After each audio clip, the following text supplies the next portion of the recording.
sur les côtes du golfe Persique. Et en fait, en cherchant un endroit où camper, je tombe sur cette station essence.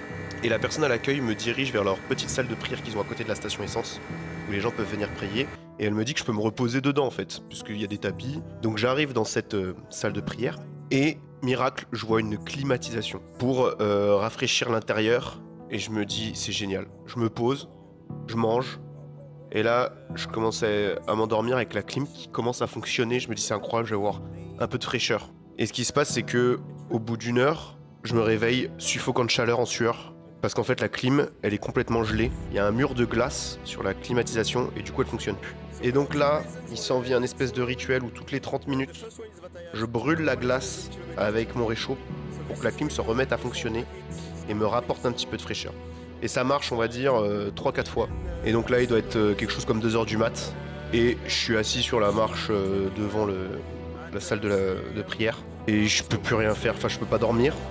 Et donc je suis obligé de... je me dis que je vais aller pédaler. Et donc je me mets à pédaler 3h du mat. Il fait 35 degrés. Vraiment, littéralement, je me rappelle, il fait 35 degrés. Et j'essaye d'avancer.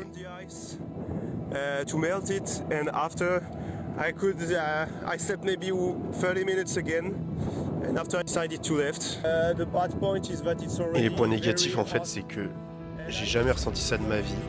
Et il y a un moment très net où je prends un mur d'humidité.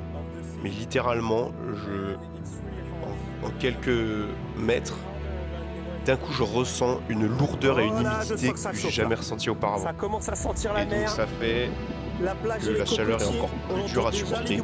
Parce qu'en fait le corps ne peut plus évacuer la sueur. Donc vraiment on ressent une lourdeur, c'est hyper dur. Et comme si mon corps ne m'envoyait pas déjà assez de signes pour me dire qu'il était fatigué, je démarre une diarrhée.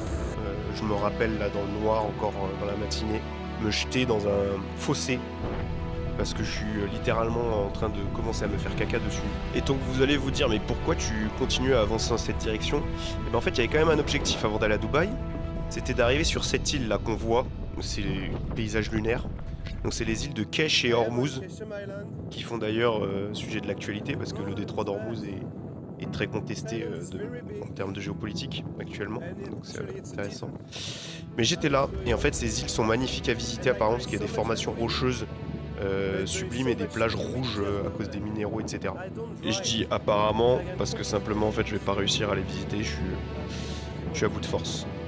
And I forgot to say the most important thing. I have a nice tourista.